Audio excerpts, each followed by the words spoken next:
Please note, this video is for educational and informational purposes. It should not be used for diagnosis or treatment of any disease or substitute doctor office visit. Hello, today we are going to talk about diabetes. What is diabetes? It is a condition when glucose metabolism is disturbed. As a consequence, sugar remains in the bloodstream longer, where it damages certain organs such as eyes, kidneys, heart, and blood vessels. How glucose is metabolized? Once food is consumed, glucose is absorbed into bloodstream and blood sugar level rises. Then pancreas senses blood glucose spike and releases pre-made insulin to distribute available sugar to organs based on their need. Insulin is a hormone that is responsible to transport sugar into tissues. First, insulin carries glucose and delivers to tissues where it's in high demand. Excess sugar is deposited in the form of fat underneath the skin, that is called subcutaneous fat, and around the intestines, that is called visceral fat. This is how blood sugar is metabolized while reducing circulating levels. Therefore, eating excessively causes subcutaneous and visceral fat deposition, leading weight gain. Let's talk about types of diabetes. There are two types of diabetes, type 1 and type 2. Type 1 diabetes seen less than type 2 diabetes, and ratio former to latter is around 15 to 85%. Type 1 diabetes caused by either lack of or very little insulin production. This group of patients usually diagnosed before age of 30 and require lifelong insulin administration. Type 1 diabetes, as we said above, accounts around 15% of all diabetes, and today we discuss mainly about type 2 diabetes. What is type 2 diabetes? Type 2 diabetes is more common type, and it is caused due to increased insulin resistance, meaning body requires more insulin to distribute blood sugar. This type is usually diagnosed in people in their middle age. Initially, type 2 diabetes have enough or even high insulin production, but cannot metabolize glucose due to insulin receptor resistance. In initial stage, pancreas can compensate receptor resistance by producing more insulin. If insulin resistance is not corrected, then in later stages, insulin production reduces due to pancreas burnout, and patients require exogenous insulin administration. Again, insulin produced by pancreas in response to blood sugar and is responsible to distribute sugar to organs, tissues, and remaining sugar is deposited underneath the skin and around the intestines. What organs affected with sustained elevated blood sugar levels? Retina. That is the inner layer of the eyes, large and small vessels, nerve,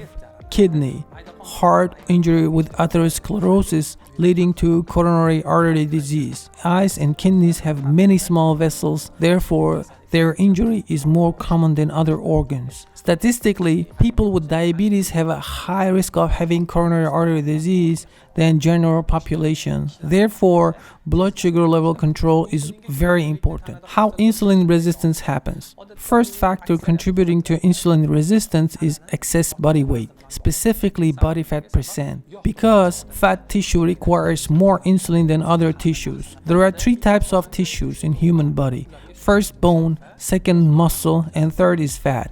Bone is not as metabolically active and does not require much insulin. Muscle is metabolically active and has higher sensitivity to insulin. Fat tissue has a least sensitivity to insulin, requiring more insulin to uptake glucose. Thus, fat tissue is the main contributor of insulin resistance in diabetes. Therefore, decreasing body fat and increasing muscle mass significantly improves insulin sensitivity and prevents diabetes. Type 2 diabetes starts with metabolic imbalance of glucose, while pancreas is producing normal to high insulin, causing receptor downregulation, making insulin unable to metabolize glucose. Sustained blood sugar levels causes diabetes symptoms. Untreated condition may lead to symptoms and complications such excessive thirst, frequent urination, extremity numbness due to nerve damage, call it neuropathy, vascular endothelial damage leading to micro and macroangiopathy, atherosclerosis, and coronary artery disease, increasing risk of stroke, kidney injury. In later stages, diabetic foot ulcers and gangrene. Risk factors of type 2 diabetes. First, modifiable risk factors, and second is non-modifiable risk factors. Non-modifiable risk factors include familial predisposition and age. And modifiable risk factors include sedentary lifestyle, poor eating habits, excessive weight, eating simple carbohydrates that has high glycemic index. These foods cause insulin spike quickly and requires more insulin. Frequent blood sugar spike and followed by high insulin causes receptor downregulation, leading to resistance. What if you are diagnosed with type 2 diabetes? What to do next? First-time diagnosed patients may be in shock, and acquiring accurate information is the key to successful treatment. Second, discuss your diagnosis with specialists because learning from right source helps to understand and plan accordingly. In the initial stage,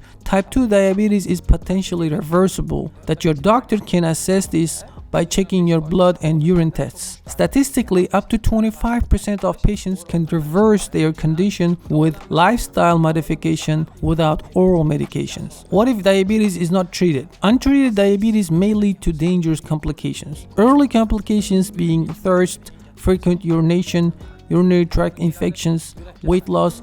If sugar level is very high, then it leads to hyperosmolar coma, that is life-threatening. Blindness, heart disease, vascular disease, and gangrene are due to untreated diabetes. Good news is that almost all complications can be prevented if diagnosed and treated in early stages. There are incorrect understanding that diabetes cannot be cured or it's always irreversible. The condition can be cured and even reversed fully, otherwise can be controlled to the level that we avoid all the major complications and improve life expectancy and quality. Should we diet with diabetes? There is no diet to follow for a certain period of time. Rather, we should learn to adjust lifestyle that can improve insulin receptor resistance. No diet can help if it's done on and off. Rather, we should change things gradually, that we learn living with those changes. Should everyone take medications after the diagnosis? Most people may not require medications at the time of diagnosis,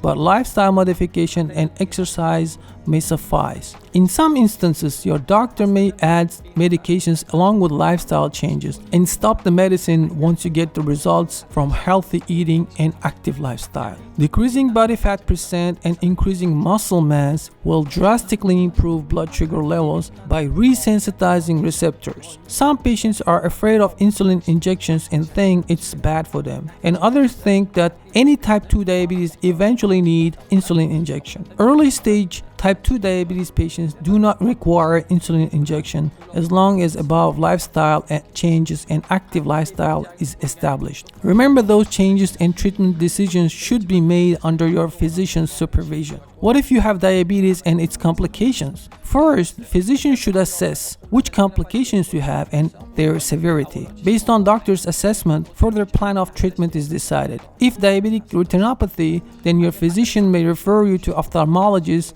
and you may require laser photocoagulation. If extremity neuropathy, then physician may prescribe medications to improve nerve injury and innervation. In the case of vascular disease accompanied with luminal narrowing, doctor may give cholesterol medication and blood thinners. Heart, blood pressure related conditions will be treated by your doctor. Please note, diabetes with blood pressure will multiply the risk of cardiovascular disease and cerebrovascular accidents.